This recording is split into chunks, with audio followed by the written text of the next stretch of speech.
ಮೂವಿಯ opening scene ಅಲ್ಲೇ Kim ಅಂತ ಹೇಳೋ ಪುಟ್ಟುಡುಗ ಹಾಗೆ ಅವನ ತಾಯಿನ ನೋಡ್ತೀವಿ. ಕಿಮ್ಗೆ ಒಂದು ಕಾಲಿರೋಲ್ಲ, ಅದು ನಕಲಿದಾಗಿರುತ್ತೆ. ಇಲ್ಲಿ ಕಿಮ್ಗೆ ಕಣ್ ಕಾಣಿಸ್ತಿದ್ರೂನು ಅವನ ತಾಯಿ ಮಾತ್ರ ಅವನ ಕಣ್ಣಿಗೆ ಯಾವಾಗ್ಲೂ ಪಟ್ಟಿ ಕಟ್ಟಿರ್ತಾರೆ. ಈ ವಿಷಯ ನೋಡು ನಮ್ಗೆ ವಿಚಿತ್ರ ಅನ್ಸಿದ್ರೂನು ಇದ್ರ ಕಾರಣ ಏನಿರ್ಬೋದು ಅಂತ ಮುಂದಕ್ಕೆ ನೋಡೋಣ ಬನ್ನಿ. ನಂತರ ಅವನಮ್ಮ ಅವನಿಗೆ ಊಟ ಮಾಡಿಸ್ತಾ ಹೇಳ್ತಾರೆ, ಎಂತದೇ ಪರಿಸ್ಥಿತಿ ಬರ್ಲಿ ಮಗನೇ, ನೀನ್ ಮಾತ್ರ ಕಣ್ಣಿನ ಪಟ್ಟಿ ಬಿಚ್ಚೋಕೆ ಹೋಗ್ಬಾರ್ದು ಅಂತ.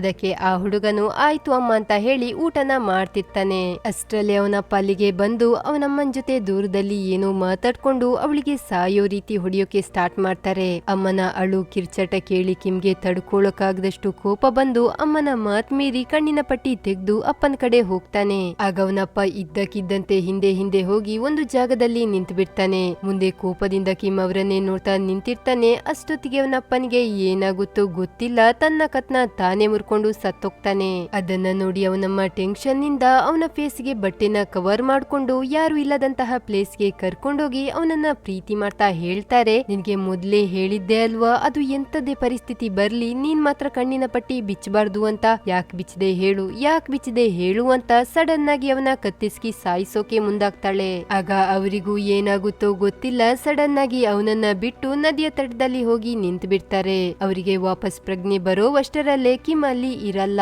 ಇಲ್ಲಿ ಏನಾಗಿರುತ್ತೆ ಅಂದ್ರೆ ಕಿಮ್ ಒಂದು ನಾರ್ಮಲ್ ಹುಡುಗ ಆಗಿರಲ್ಲ, ಅವನಲ್ಲೊಂದು ಸೂಪರ್ ಪವರ್ ಇರುತ್ತೆ. ಅದೇ ಅವನ ಕಣ್ಣುಗಳಾಗಿರುತ್ತೆ.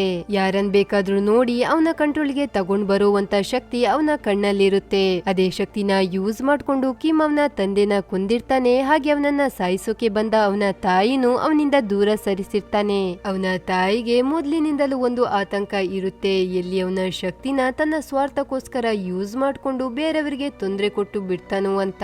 ಆ ತರ ಆಗ್ಬಾರ್ದು ಅನ್ನೋ ಕಾರಣಕ್ಕೇನೆ ಕಿಮ್ನ ಕಣ್ಣಿಗೆ ಪಟ್ಟಿನ ಕಟ್ಟುತ್ತಿದ್ದು. ಆದ್ರೀಗ ಕಿಮ್ ಅವನಮ್ಮನಿಂದ ದೂರ ಹೋಗಿದ್ದಾನೆ. ಇನ್ ಮುಂದೆ ಅವನಮ್ಮನ ಆತಂಕನೇ ನಿಜ ಆಗುತ್ತಾ ನೋಡೋಣ ಬನ್ನಿ. ಅಲ್ಲಿಂದ ಸೀನ್ ಕಟ್ ಮಾಡಿ ಬಹಳಷ್ಟು ವರ್ಷದ ನಂತರದ ಸೀನ್ ನ ನೋಡ್ತೀವಿ. ಅಲ್ಲಿ ಕಿಮ್ ಬೆಳೆದು ದೊಡ್ಡವನಾಗಿರ್ತಾನೆ. ಆದ್ರೀಗ ಅವನಿಗೆ ನಮ್ಮವರು ತಮ್ಮವರು ಅನ್ನೋ ಯಾವ ಸೆಂಟಿಮೆಂಟು ಇರೋಲ್ಲ. ದುಡಿಯೋ ಅವಶ್ಯಕತೆ ಅದಕ್ಕಿಂತ ಮೊದಲು ಇರಲ್ಲ. ಯಾಕಂದ್ರೆ ಅವನ ಸೂಪರ್ ಪವರೇ ಇದೆ ಅಲ್ವಾ, ಅದ್ರಿಂದಲೇ ಯಾರನ್ ಬೇಕಾದ್ರೂ ಈಸಿಲಿ ಕಂಟ್ರೋಲ್ ಮಾಡಿ ಅವರ ಕೈಯಿಂದಲೇ ಕಳ್ತನ ಮಾಡಿಸಿ ದಿನಕ್ಕೊಂದು ಹೋಟೆಲ್ ನಲ್ಲಿ ಮಜಾ ಮಾಡ್ತಿರ್ತಾನೆ. ನಂತರ ಇನ್ನೊಂದು ಇಂಪಾರ್ಟೆಂಟ್ ಕ್ಯಾರೆಕ್ಟರ್ ನ ನೋಡ್ತೀವಿ, ಅದೇ ಅಲೆಕ್ಸ್. ಅವನೊಂದು ಗುಜರಿ ಅಂಗಡಿಯಲ್ಲಿ ಕೆಲಸ ಮಾಡ್ತಾ ಇರ್ತಾನೆ. ಇವತ್ತು ಅವನ ಬರ್ತ್ಡೇ ಆಗಿದ್ರಿಂದ ಕೆಲ್ಸನೆಲ್ಲ ಬೇಗನೆ ಮುಗಿಸಿ ಅವನ ಫ್ರೆಂಡ್ ಆದ ಬೋಬ ಹಾಗೆ ಅಲಿ ಜೊತೆ ಸುತ್ತಾಡ್ಕೊಂಡು ಬರೋಕೆ ಹೊರಗೋಗ್ತಾನೆ. ಅಲ್ಲಿ ಅವರು 3 ಜನ ತುಂಬಾನೇ ಎಂಜಾಯ್ ಮಾಡ್ಕೊಂಡು ವಾಪಸ್ ಮನೆ ಕಡೆ ಹೋಗೋಕೆ ಅಲೆಕ್ಸ್ ಕಾರ್ ನಿಂದ ಇಳಿದಾಗ ಫಾಸ್ಟ್ ಆಗಿ ಬಂದ ಗಾಡಿ ಅವನನ್ನ ಗುದ್ಕೊಂಡು ಹೋಗುತ್ತೆ. ತಕ್ಷಣನೇ ಅವನ ಫ್ರೆಂಡ್ಸ್ ಅವನನ್ನ ಹಾಸ್ಪಿಟಲ್ಗೂ ಸೇರಿಸ್ತಾರೆ. ಆದ್ರೆ ಅಷ್ಟು ದೊಡ್ಡ ಆಕ್ಸಿಡೆಂಟ್ ನಿಂದ ಅಲೆಕ್ಸ್ ಬದುಕುಳಿದಿದೆ ಹೆಚ್ಚು, ಆದ್ರೆ ಅವನು ನೆಕ್ಸ್ಟ್ ಡೇನೆ ಕಂಪ್ಲೀಟ್ ಆಗಿ ಹುಷಾರಾಗಿ ಬಿಟ್ಟಿರ್ತಾನೆ. ಈ ವಿಷಯ ಅವನ ಫ್ರೆಂಡ್ಸ್ಗೂ ಆಶ್ಚರ್ಯ ತರಿಸುತ್ತೆ. ಅವನಿಗೆ ಆಕ್ಸಿಡೆಂಟ್ ಆದ ಕಾರಣದಿಂದ ಅವನನ್ನ ಕೆಲ್ಸದಿಂದ ತೆಗ್ದಾಕಿರ್ತಾರೆ. ಈ ವಿಷಯನ ತಿಳ್ಕೊಂಡು ಅಲೆಕ್ಸ್ ಹೊಸ ಕೆಲ್ಸನ ಹುಡುಕೋಕೆ ಸ್ಟಾರ್ಟ್ ಮಾಡ್ತಾನೆ. ಆಗ ಅವನಿಗೆ ಯುಟೋಪಿಯಾದಲ್ಲಿ ಒಂದು ಕೆಲ್ಸ ಖಾಲಿ ಇರೋದು ಗೊತ್ತಾಗಿ ಮರುದಿನನೇ ಕೆಲ್ಸ ಕೇಳ್ಕೊಂಡು ಆ ಅಂಗಡಿಗೆ ಹೋಗ್ತಾನೆ. ಆ ಅಂಗಡಿಯ ಓನರ್ ಮೈಕ್ ಅವನಿಗೆ ಕೆಲ್ಸನ ಕೊಟ್ಟು ಹಾಗೇನೆ ಅವರ ಅಂಗಡಿಲಿ ಸ್ವಲ್ಪ ದಿನದಿಂದ ನಡೀತಿರೋ ವಿಚಿತ್ರ ಘಟನೆ ಬಗ್ಗೆನೂ ಅವನಿಗೆ ಹೇಳ್ತಾನೆ. ಹೇಗೆ ಅವರ ಅಂಗಡಿಲಿದ್ದ ಹಣ ಕಳ್ತನ ಆಗ್ತಿದೆ, ಅದನ್ನು ಬೆಳ್ಳಂಬೆಳಗ್ಗೆ ಅವರು ಇರೋವಾಗ್ಲೇನೆ. ಅದಕ್ಕಿಂತ ಹೆಚ್ಚು ಆಶ್ಚರ್ಯ ತರಿಸೋ ವಿಷಯ ಏನಂದ್ರೆ ಇದುವರೆಗೂ ಕಳ್ತನದ ದಿನದ ಒಂದೇ ಒಂದು ಸಿಸಿಟಿವಿ ಫುಟೇಜು ಸಿಕ್ಕಿಲ್ಲ ಅಂತ. ಮರುದಿನ ಮೈಕ್ ಕೆಲ್ಸದಲ್ಲಿ ಬ್ಯುಸಿ ಇದ್ದ ಕಾರಣ ಅವನ ಮಗಳು ಸೋಫಿ ಅಲೆಕ್ಸ್ಗೆ ಎಲ್ಲ ಕೆಲ್ಸನೂ ಹೇಳ್ಕೊಡ್ತಾಳೆ. ಹಾಗೇನೆ ಅವರಿಬ್ಬರ ಮಧ್ಯ ಒಳ್ಳೆ ಫ್ರೆಂಡ್ಶಿಪ್ ಬೆಳೆಯುತ್ತೆ. ಅಲೆಕ್ಸ್ ನ ಸಾಧು ಗುಣದಿಂದ ಸೋಫಿಗೆ ಅವನ ಮೇಲೆ ಪ್ರೀತಿನೂ ಹುಟ್ಕೊಳ್ಳುತ್ತೆ. ಅಷ್ಟರಲ್ಲೇ ಅಲ್ಲಿಗೆ ಅಲೆಕ್ಸ್ ನ ಫ್ರೆಂಡ್ ಬೋಬಾ ಹಾಗೆ ಅಲ್ಲಿ ಬರ್ತಾರೆ. ಅವರನ್ನ ನೋಡಿ ಅಲೆಕ್ಸ್ ಅಂತೂ ತುಂಬಾನೇ ಖುಷಿಯಾಗಿ ಹೋಗ್ತಾನೆ. ನಂತರ ಅವರೆಲ್ಲ ಕೂತು ಹರಟೆನ ಹೊಡಿತಿರ್ಬೇಕಾದ್ರೆ ಅಲ್ಲಿಗೆ ಕಿಮ್ ಬರ್ತಾನೆ. ಈಗ ಅವನ ಪವರ್ ಎಷ್ಟು ಹೆಚ್ಚಾಗಿರುತ್ತೆ ಅಂದ್ರೆ ಮೊದ್ಲು ಅವನಿಗೆ ಒಬ್ರನ್ನಷ್ಟೇ ಕಂಟ್ರೋಲ್ ಮಾಡೋಕೆ ಆಗ್ತಿತ್ತು, ಆದ್ರೀಗ ಒಂದೇ ಕ್ಷಣದಲ್ಲಿ ಎಷ್ಟು ಜನರನ್ನ ಬೇಕಾದ್ರೂ ಕಂಟ್ರೋಲ್ ಮಾಡುವಂತ ಶಕ್ತಿ ಅವನಲ್ಲಿ ಆಗ್ಬಿಟ್ಟಿರುತ್ತೆ. ಆ ಪವರ್ನೇ ಯೂಸ್ ಮಾಡ್ಕೊಂಡು ಅಲ್ಲಿದ್ದ ಎಲ್ರನ್ನು ಅವನ ಕಂಟ್ರೋಲ್ಗೆ ತಗೊಂಡ್ಬಿಟ್ಟು ಮೈಕ್ ನ ಕೈಯಿಂದಲೇ ಅವನ ಅಂಗಡಿನ ಕಳ್ತನ ಮಾಡಿಸ್ತಿರ್ತಾನೆ. ಆಗ ಈ ಕಡೆ ಅಲೆಕ್ಸ್ಗೆ ಏನೋ ನಡೀತಿರೋ ರೀತಿ ಫೀಲ್ ಆಗುತ್ತೆ. ಹಿಂದೆ ತಿರುಗಿ ನೋಡ್ಬೇಕು ಅಂತ ಎಷ್ಟೇ ಪ್ರಯತ್ನ ಮಾಡಿದ್ರೂನು ಅದು ಮಾತ್ರ ಅವನ ಕೈಯಿಂದ ಸಾಧ್ಯ ಆಗ್ತಿರಲ್ಲ. ಆದ್ರೂ ಕಷ್ಟಪಟ್ಟು ಹಂಗೋ ಹಿಂಗೋ ಮಾಡಿ ಹಿಂದೆ ತಿರುಗೇ ಬಿಡ್ತಾನೆ. ಮುಂದೆ ಕಿಮ್ನ ನೋಡಿ ಅವನನ್ನ ಹಿಡಿಯೋಕೆ ಮುಂದೆ ಮುಂದೆ ಹೆಜ್ಜೆ ಹಾಕ್ತಾನೆ. ಅದನ್ನ ನೋಡಿ ಕಿಮ್ ಅಲೆಕ್ಸ್ ಫ್ರೆಂಡ್ ನ ಕಂಟ್ರೋಲ್ ಮಾಡಿ ಅವನನ್ನ ತಡೆಯೋ ಪ್ರಯತ್ನ ಮಾಡ್ತಾನೆ. ಆದ್ರೆ ಅಲೆಕ್ಸ್ ಮಾತ್ರ ಅವರಿಬ್ರನ್ನ ನೂಕಿ ಕಿಮ್ನ ಹತ್ರ ಬರ್ತಾನೆ ಹೋಗ್ತಾನೆ. ಆಗ ಕಿಮ್ ಸೋಫಿನ ಕಂಟ್ರೋಲ್ ಮಾಡಿ ಅಲೆಕ್ಸ್ ನ ಮೇಲೆ ಚಾಕು ಹಾಕ್ಸೇ ಬಿಡ್ತಾನೆ. ಆದ್ರೂ ಅವನ ಸೋಲ್ನ ಒಪ್ಕೊಳ್ದೆ ಕಿಮ್ನ ಹಿಡಿಯೋಕೆ ಅವನ ಹತ್ರ ಬಂದೇ ಬಿಡ್ತಾನೆ. ಅದೇ ಟೈಮ್ಗೆ ಮೈಕ್ ನ ಕಂಟ್ರೋಲ್ ಮಾಡಿ ಅವನ ಕೈಯಿಂದಲೇ ಅಲೆಕ್ಸ್ ಗೆ ಎಲೆಕ್ಟ್ರಿಕ್ ಗನ್ ನಿಂದ ಕರೆಂಟ್ ಶಾಕ್ ಹೊಡಿಸ್ತಾನೆ. ಅದರಿಂದ ಅವರಿಬ್ರಿಗೂ ಕರೆಂಟ್ ಶಾಕ್ ಹೊಡೆದು ಅವರಿಬ್ರು ಅಲ್ಲೇ ಅನ್ಕಾನ್ಶಿಯಸ್ ಆಗಿ ಬಿದ್ದೋಗ್ತಾರೆ. ಅದೇ ಗ್ಯಾಪ್ ನಲ್ಲಿ ಕಿಮ್ ಅಲ್ಲಿಂದ ಓಡೋಗ್ತಾನೆ. ಅಲೆಕ್ಸ್ ಗೆ ಕಾನ್ಶಿಯಸ್ ಬಂದಾಗ ಅವನನ್ನ ಹಾಸ್ಪಿಟಲ್ ಗೆ ಕರ್ಕೊಂಡು ಹೋಗ್ತಿರ್ತಾರೆ. ಅದೃಷ್ಟವಶಾತ್ ಅಲೆಕ್ಸ್ ಗೆ ಏನೂ ಆಗಿರಲ್ಲ. ಆದ್ರೆ ಮೈಕ್ ಮಾತ್ರ ಸ್ಥಳದಲ್ಲೇ ಸತ್ತಿರ್ತಾನೆ. ಈ ಕಡೆ ಕಿಮ್ ಯೋಚನೆ ಮಾಡ್ತಾ ಮಲಗಿರ್ತಾನೆ. ಎಲ್ಲರನ್ನ ಕಂಟ್ರೋಲ್ ಮಾಡೋ ಶಕ್ತಿ ಇರೋ ನಾನು ಆ ವ್ಯಕ್ತಿನ ಯಾಕೆ ಕಂಟ್ರೋಲ್ ಮಾಡೋಕೆ ಆಗಿಲ್ಲ ಅಂತ. ಮತ್ತೊಂದ್ ಕಡೆ ಅಲೆಕ್ಸ್ ಗೆ ಅಂಗಡಿಯ ಸಿಸಿಟಿವಿ ಫುಟೇಜ್ ಬಗ್ಗೆ ನೆನಪಾಗಿ ಅದನ್ನ ಕಲೆಕ್ಟ್ ಮಾಡೋಕೆ ಅವನ ಫ್ರೆಂಡ್ಸ್ ಜೊತೆ ಅಲ್ಲಿಗೆ ಹೋಗ್ತಾನೆ. ಅದನ್ನ ಕಲೆಕ್ಟ್ ಮಾಡ್ತಿರ್ಬೇಕಾದ್ರೆ ಅಲ್ಲಿಗೆ ಕಿಮ್ ಬರ್ತಾನೆ. ಆದ್ರೆ ಈ ಬಾರಿ ಅವನು ಒಬ್ನೇ ಬಂದಿರಲ್ಲ. ಅವನ ಕಂಟ್ರೋಲ್ ನಲ್ಲಿದ್ದ ಬಹಳಷ್ಟು ಜನರನ್ನ ಕರ್ಕೊಂಡು ಬಂದಿರ್ತಾನೆ. ಅದನ್ನ ನೋಡಿಯಂತೂ ಬೋಬ ಹಾಗೆ ಅಲ್ಲಿಂದ ಓಡೋಗ್ತಾರೆ. ಆದ್ರೆ ಅಲೆಕ್ಸ್ ಮಾತ್ರ ಫುಟೇಜ್ ನ ಕಲೆಕ್ಟ್ ಮಾಡಿ ಅಲ್ಲೇ ಅಡಿಗೆ ಕೂತಿರ್ತಾನೆ.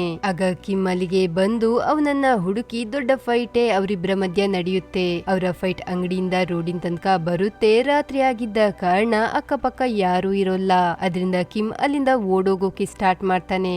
ಆಗ ಅಲೆಕ್ಸ್ ಗೆ ಗೊತ್ತಾಗುತ್ತೆ ಈ ಕಿಮ್ ನ ಪವರ್ ಏನಿದ್ರು ಅದು ಅಕ್ಕಪಕ್ಕ ಜನರಿದ್ರೆ ಅಷ್ಟೇ, ಯಾರು ಇಲ್ಲ ಅಂದ್ರೆ ಇವನ ಶಕ್ತಿನ ಯೂಸ್ ಮಾಡೋಕೆ ಆಗಲ್ಲ ಅಂತ. ಅದರಿಂದ ಇದೇ ಒಳ್ಳೆ ಟೈಮ್ ಅಂತ ಅವನನ್ನ ಚೇಸ್ ಮಾಡ್ತಾನೆ. ಕಿಮ್ನು ತುಂಬಾ ದೂರ ತನಕ ಓಡ್ತಾನೆ. ಓಡಿ ಓಡಿ ಸುಸ್ತಾಗಿ ಒಂದು ಜಾಗದಲ್ಲಿ ಸರಿಯಾಗಿ ಲಾಕ್ ಆಗ್ಬಿಡ್ತಾನೆ. ಆಗ ಅಲೆಕ್ಸ್ ಅವನನ್ನ ಹಿಡಿಯೋಕೆ ಮುಂದೆ ಬಂದಾಗ ಅಲ್ಲೇ ಇದ್ದ ಜನರು ಅಲೆಕ್ಸ್ ನ ಹಿಡ್ಕೊಂಡು ಹೊಡಿಯೋಕೆ ಸ್ಟಾರ್ಟ್ ಮಾಡ್ತಾರೆ. ಆ ಟೈಮ್ ನಲ್ಲಿ ಅವರೆಲ್ಲ ಕಿಮ್ ನ ಕಂಟ್ರೋಲ್ ನಲ್ಲಿರ್ತಾರೆ. ಅವನನ್ನ ಹೊಡೆದು ಸಾಯಿಸೋಕೆ ಮುಂದಾದಾಗ ಅಲೆಕ್ಸ್ ಕಿಮ್ ನ ಕಾಲ್ಗೆ ಎಲೆಕ್ಟ್ರಿಕ್ ಗನ್ ನಿಂದ ಶಾಕ್ ನ ಕೊಡ್ತಾನೆ. ಅದರಿಂದ ಅವನು ಅಲ್ಲೇ ಅನ್ಕಾನ್ಶಿಯಸ್ ಆಗಿ ಬಿದ್ದೋಗ್ತಾನೆ. ಆಗ ಅವನ ಕಂಟ್ರೋಲ್ ನಲ್ಲಿದ್ದ ಎಲ್ರು ಕಾನ್ಶಿಯಸ್ ಬಂದು ಅಲ್ಲಿಂದ ಹೊರಟೋಗ್ತಾರೆ. ಈ ಕಡೆ ಅಲೆಕ್ಸ್ ಅದೇ ಗ್ಯಾಪ್ ನಲ್ಲಿ ಕಿಮ್ ನ ಫೇಸ್ ಗೆ ಬಟ್ಟೆನ ಕವರ್ ಮಾಡಿ ಪೊಲೀಸ್ ಸ್ಟೇಷನ್ ಗೆ ಕರ್ಕೊಂಡೋಗಿ ಅವನ ಮೇಲೆ ಕಂಪ್ಲೇಂಟ್ ರಿಜಿಸ್ಟರ್ ಮಾಡ್ತಾನೆ. ಈ ಪೊಲೀಸರಾದ್ರೂ ಅವನ ಮುಖ ನೋಡ್ದೆ ಅವನನ್ನ ಹೇಗೆ ಅರೆಸ್ಟ್ ಮಾಡೋಕೆ ಸಾಧ್ಯ ಅಲ್ವಾ. ಅದರಿಂದ ಅವನ ಮುಖದ ಬಟ್ಟೆನ ತೆಗಿಯೋಕೆ ಹೋಗ್ತಾರೆ. ಆಗ ಅಲೆಕ್ಸ್ ಅವರಿಗೆ ವಾರ್ನ್ ಮಾಡ್ತಾನೆ, ಅವನ ಮುಖದ ಬಟ್ಟೆ ಮಾತ್ರ ತೆಗಿಯೋಕೆ ಹೋಗ್ಬೇಡಿ ಅಂತ. ಆದ್ರೂನು ಅವನ ಮಾತನ್ನ ಇಗ್ನೋರ್ ಮಾಡಿ ಮುಖದ ಬಟ್ಟೆನ ತೆಗ್ದೇ ಬಿಡ್ತಾರೆ. ಇನ್ನು ಈ ಕಿಮ್ನ ಕಂಟ್ರೋಲ್ ಮಾಡೋಕೆ ಸಾಧ್ಯನಾ? ಅವನ ಶಕ್ತಿನ ಯೂಸ್ ಮಾಡ್ಕೊಂಡು ಎಲ್ಲ ಪೊಲೀಸರನ್ನ ಅವನ ಕಂಟ್ರೋಲ್ಗೆ ತಗೊಂಡು ಅಲೆಕ್ಸ್ ನ ಮೇಲೆನೆ ಅಟ್ಯಾಕ್ ಮಾಡಿಸ್ತಾನೆ. ಪಾಪ ಅಲೆಕ್ಸ್ ಅವರ ಅಟ್ಯಾಕ್ ನಿಂದ ತಪ್ಪಿಸ್ಕೊಂಡು ಅಲ್ಲಿಂದ ಹೇಗೋ ರೈಲ್ವೆ ಸ್ಟೇಷನ್ ತನಕ ಬಂದು ಸೇರ್ತಾನೆ. ಆದ್ರೂ ಕಿಮ್ ಅವನನ್ನ ಬಿಡೋ ರೀತಿ ಕಾಣಿಸ್ತಿರೋಲ್ಲ. ಅಲ್ಗುನು ಅವನನ್ನ ಹುಡ್ಕೊಂಡು ಬರ್ತಾನೆ. ಅದನ್ನ ನೋಡಿ ಅಲೆಕ್ಸ್ ಸಿಟ್ನಿಂದ ಅವನ ಕಡೆನೆ ಬರ್ತಿರ್ಬೇಕಾದ್ರೆ ಕಿಮ್ ಒಂದೇ ಏಟಿಗೆ ಅಲ್ಲಿದ್ದ ಅಷ್ಟು ಜನರನ್ನ ಅವನ ಕಂಟ್ರೋಲ್ಗೆ ತಗೋತಾನೆ. ಆ ಗುಂಪಿನಲ್ಲೇ ಇದ್ದ ಒಂದು ತಾಯಿ ತಂದೆ ಮಗುನ ರೈಲ್ವೆ ಟ್ರ್ಯಾಕಿಗೆ ಬಿಸಾಕೋ ರೀತಿ ಮಾಡ್ತಾನೆ. ಅದನ್ನ ನೋಡಿ ಅಲೆಕ್ಸ್ ಓಡೋಗಿ ಆ ಮಗುನ ಕಾಪಾಡ್ಬೇಕಾದ್ರೆ ಟ್ರೈನ್ ಬಂದು ಅವನಿಗೆ ಗುದ್ಬಿಡುತ್ತೆ. ಅದರಿಂದ ಅವನಿಗೆ ಸಿಕ್ಕಾಪಟ್ಟೆ ನೋವಾಗಿ ಅಲ್ಲೇ ಒಂದು ಜಾಗದಲ್ಲಿ ಬಿದ್ದೋಗ್ತಾನೆ. ಅದನ್ನ ನೋಡಿ ಕಿಮ್ ಇನ್ನು ಇವನನ್ನ ದೇವ್ರು ಬಂದ್ರು ಕಾಪಾಡೋಕಾಗಲ್ಲ ಅಂತ ಯೋಚನೆ ಮಾಡಿ ಅಲ್ಲಿಂದ ಹೋಟೆಲ್ ಕಡೆ ಹೋಗ್ತಾನೆ. ಅಲ್ಲಿ ಅವನ ರೂಮ್ ನ ಪೊಲೀಸರು ಸುತ್ತುವರೆದಿರ್ತಾರೆ. ಅವನ ಮೇಲೆ ಕಂಪ್ಲೇಂಟ್ ರಿಜಿಸ್ಟರ್ ಆಗಿರುತ್ತೆ ಅಲ್ವಾ, ಅದಕ್ಕೆ. ಆದ್ರೆ ಇದೆಲ್ಲ ಕಿಮ್ಗೆ ಒಂದು ಲೆಕ್ಕನ. ಅವರನ್ನೆಲ್ಲ ಕಂಟ್ರೋಲ್ ಮಾಡಿ ತಮ್ಮಂತಾವೇ ಶೂಟ್ ಮಾಡ್ಕೊಂಡು ಸಾಯೋ ರೀತಿ ಮಾಡ್ತಾನೆ. ನಂತರ ಈ ಕಡೆ ಅಲೆಕ್ಸ್ ನ ನೋಡ್ತೀವಿ. ಅಷ್ಟು ದೊಡ್ಡ ಇಂಜುರಿ ಆಗಿದ್ರೂನು ತುಂಬಾ ಬೇಗನೆ ರಿಕವರ್ ಆಗಿರ್ತಾನೆ. ಅದರಿಂದ ಅವನ ಫ್ರೆಂಡ್ಸ್ ಮತ್ತೊಮ್ಮೆ ಶಾಕ್ ಆಗಿ ಈ ಬಾರಿ ಕೇಳೇ ಬಿಡ್ತಾರೆ, ನೀನ್ ಹೇಗೆ ಇಷ್ಟು ಬೇಗ ರಿಕವರ್ ಆಗೋಕೆ ಸಾಧ್ಯ ಅಂತ.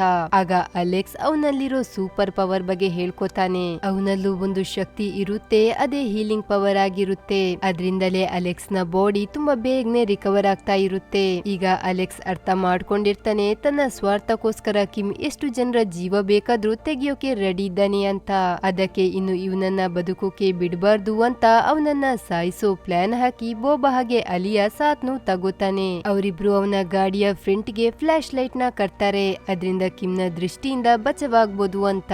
ಈ ಕಡೆ ಪೊಲೀಸರ ಅನುಮಾನ ಕಿಮ್ನ ಕಡೆ ಹೆಚ್ಚಾಗ್ತಾ ಹೋಗುತ್ತೆ.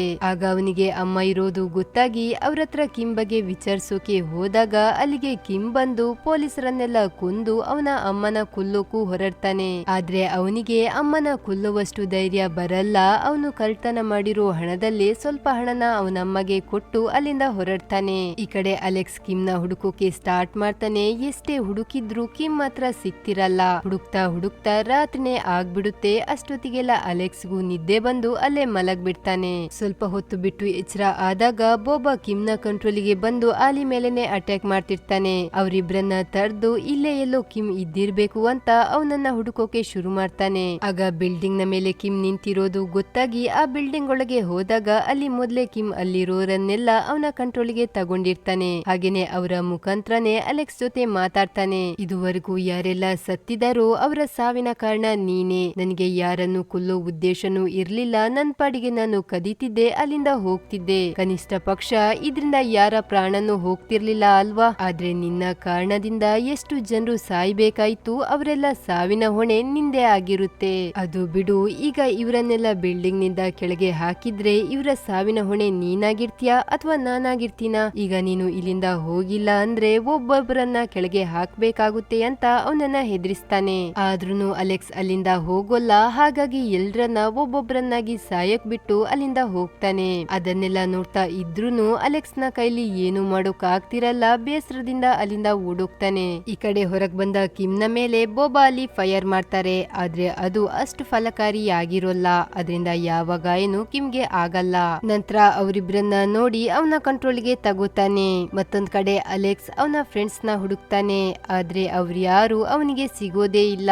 ಅದ್ರಿಂದ ಅವರನ್ನ ಹುಡುಕ್ತಾ ಅಂಗಡಿ ಕಡೆ ಹೋಗ್ತಾನೆ. ಅಲ್ಲಿ ಅವರಿಬ್ರನ್ನ ಕತ್ತಿಗೆ ಹಗ್ಗ ಹಾಕಿ ನಿಲ್ಲಿಸಿರ್ತಾರೆ. ಅಲೆಕ್ಸ್ ಅವರ ಸಹಾಯಕ್ಕೆ ಹೋಗ್ಬೇಕು ಅನ್ನುವಷ್ಟರಲ್ಲೇ ಹಿಂದಿನಿಂದ ಕಿಮ್ ಅವನ ತಲೆಗೆ ಬರ್ದು ಅನ್ಕಾನ್ಶಿಯಸ್ ಮಾಡಿ ಅವನ ಕತ್ತಿಗೂ ಹಗ್ಗ ಹಾಕಿ ಅವರನ್ನೆಲ್ಲ ಸಾಯೋಕ್ ಬಿಟ್ಟು ಅಲ್ಲಿಂದ ಹೋಗ್ತಾನೆ. ಇನ್ನೇನು ಸತ್ತೇ ಹೋದ ಅನ್ನೋ ಸ್ಟೇಜ್ ನಲ್ಲಿ ಅಲೆಕ್ಸ್ ಗೆ ಮೇಲೆ ಚಾಕು ಇರೋದು ಗೊತ್ತಾಗಿ ಅದನ್ನ ಯೂಸ್ ಮಾಡಿ ಅವನ ಹಗ್ಗನು ಜೊತೆಗೆ ಅವನ ಫ್ರೆಂಡ್ ನ ಹಗ್ಗನು ಕಟ್ ಮಾಡ್ತಾನೆ. ಆದ್ರೆ ಬ್ಯಾಡ್ ಲಕ್, ಅವನ ಇಬ್ರು ಫ್ರೆಂಡ್ಸೂನು ಆ ಸ್ಪಾಟ್ ಅಲ್ಲೇ ಸತ್ತೋಗಿರ್ತಾರೆ. ಅವರನ್ನ ಉಳಿಸ್ಕೊಳ್ಳೋ ಪೂರ್ತಿ ಪ್ರಯತ್ನ ಅಲೆಕ್ಸ್ ಮಾಡ್ತಾನೆ. ಆದ್ರೆ ಅದು ಯಾವುದು ಪ್ರಯೋಜನಕ್ಕೆ ಬರಲ್ಲ.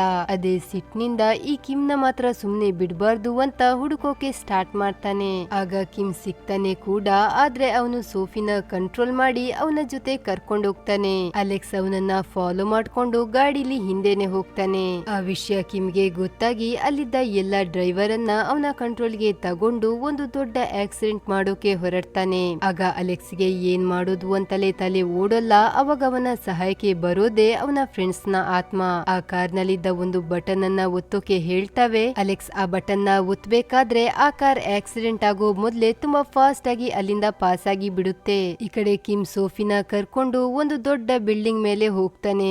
ಅಷ್ಟರಲ್ಲೇ ಅಲೆಕ್ಸ್ ಕೂಡ ಅವರನ್ನ ಫಾಲೋ ಮಾಡ್ಕೊಂಡು ಅಲ್ಲಿಗೆ ಬಂದು ಕಿಮ್ಗೆ ಚೆನ್ನಾಗಿ ಹೊಡೆಯೋಕೆ ಸ್ಟಾರ್ಟ್ ಮಾಡ್ತಾನೆ. ಆಗ ಕಿಮ್ ಬಿಲ್ಡಿಂಗ್ ನ ತುದಿಯಲ್ಲಿ ನಿಂತಿದ್ದ ಸೋಫಿನ ಕೆಳಗೆ ಬೀಳ್ಸೋಕೆ ಮುಂದಾಗ್ತಾನೆ. ಅದರಿಂದ ಅಲೆಕ್ಸ್ ಅವಳನ್ನ ಕಾಪಾಡೋಕೆ ಹೋದಾಗ ಕಿಮ್ ಹಿಂದಿನಿಂದ ಶೂಟ್ ಮಾಡಿ ಬಿಡ್ತಾನೆ. ಅದರಿಂದ ಗಾಯಾಳಾಗಿ ಅಲೆಕ್ಸ್ ಅಲ್ಲೇ ಬಿದ್ದೋಗ್ತಾನೆ. ಆಗ ಕಿಮ್ ಅವನಿಗೆ ಸರಿಯಾಗಿ ಹೊಡಿತಾ ಅವನ ಫ್ಯಾಮಿಲಿ ಬಗ್ಗೆ ಎಲ್ಲ ಕೆಟ್ಟದಾಗಿ ಬೈಯೋಕೆ ಶುರು ಮಾಡ್ತಾನೆ. ಅದರಿಂದ ಕೋಪಗೊಳ್ಳೋ ಅಲೆಕ್ಸ್ ಕಿಮ್ ನ ಹಿಡ್ಕೊಂಡು ಬಿಲ್ಡಿಂಗ್ ನಿಂದ ಕೆಳಗೆ ಬಿದ್ದೋಗ್ತಾನೆ. ಆ ಇನ್ಸಿಡೆಂಟ್ ನಿಂದ ಕಿಮ್ ಅಂತೂ ಸ್ಪಾಟ್ ಅಲ್ಲೇ ಸತ್ತೋಗ್ತಾನೆ. ಹೀಲಿಂಗ್ ಪವರ್ ಇದ್ದ ಕಾರಣ ಅಲೆಕ್ಸ್ ಬದುಕುಳಿತಾನೆ. ಆದ್ರೆ ಅವನಿಗೆ ಮಾತಾಡೋಕಾಗ್ಲಿ ನಡೆಯೋಕಾಗ್ಲಿ ಆಗ್ತಿರಲ್ಲ. ಒಂದ್ ರೀತಿ ಕೋಮಾ ಸ್ಟೇಜ್ಗೆ ಹೋಗಿರ್ತಾನೆ. ನಂತರ ಈಗ ಪ್ರೆಸೆಂಟ್ ನ ನೋಡ್ತೀವಿ. ಅಲ್ಲಿ ಸೋಫಿ ಏರ್ ಹೋಸ್ಟೆಸ್ ಆಗಿ ಕೆಲಸ ಮಾಡ್ತಾ ಇರ್ತಾಳೆ. ಹಾಗೆ ಅಲೆಕ್ಸ್ ನ ವೀಲ್ ಚೇರ್ ನಲ್ಲಿ ರೈಲ್ವೆ ಸ್ಟೇಷನ್ ಗೂ ಕರ್ಕೊಂಡ್ ಬಂದಿರ್ತಾಳೆ. ಆಗ ಜನರ ಜೋರಾದ ಕಿರುಚಾಟ ಕೇಳಿ ಬರುತ್ತೆ. ಏನು ಅಂತ ಸೋಫಿ ಹೋಗಿ ನೋಡಿದಾಗ ಒಂದು ಮಗು ರೈಲ್ವೆ ಟ್ರ್ಯಾಕ್ ಗೆ ಬಿದ್ದಿರುತ್ತೆ. ಅಲ್ಲಿದ್ದ ಜನರೆಲ್ಲ ಅದನ್ನ ನೋಡಿ ಕಿರ್ಚಿತಿದ್ದಿದ್ದೆ ಬಿಟ್ರೆ ಮಗುನ ಕಾಪಾಡೋ ಧೈರ್ಯ ಯಾರು ಮಾಡ್ತಿರಲ್ಲ. ಅಷ್ಟ್ರಲ್ಲೇ ಟ್ರೈನ್ ಬಂದು ಅಲ್ಲಿಂದ ಪಾಸ್ ಆಗಿ ಬಿಡುತ್ತೆ. ಅದರಿಂದ ಎಲ್ರು ಶಾಕ್ ಆಗಿ ಹೋಗ್ತಾರೆ. ಆ ಟ್ರೈನ್ ಹೋದ್ಮೇಲೆ ಅವರಿಗೆ ಗೊತ್ತಾಗುತ್ತೆ ಅಲೆಕ್ಸ್ ಆ ಟ್ರೈನ್ ಬರೋ ಮೊದ್ಲೇ ಆ ಮಗುನ ಕಾಪಾಡಿ ಬಿಟ್ಟಿದ್ದಾನೆ ಅಂತ. ಹಾಗೇನೆ ಅವನು ಈಗ ಕಂಪ್ಲೀಟ್ ಆಗಿ ಹುಷಾರಾಗಿರ್ತಾನೆ. ಇಲ್ಲಿಗೆ ಈ ಮೂವಿ ಮುಗಿಯುತ್ತೆ. ಇಲ್ಲಿವರೆಗೂ ಬಂದಿದ್ದೀರಿ ಅಂದ್ರೆ ಸಬ್ಸ್ಕ್ರೈಬ್ ಮಾಡ್ಕೊಂಡೇ ಹೋಗಿ.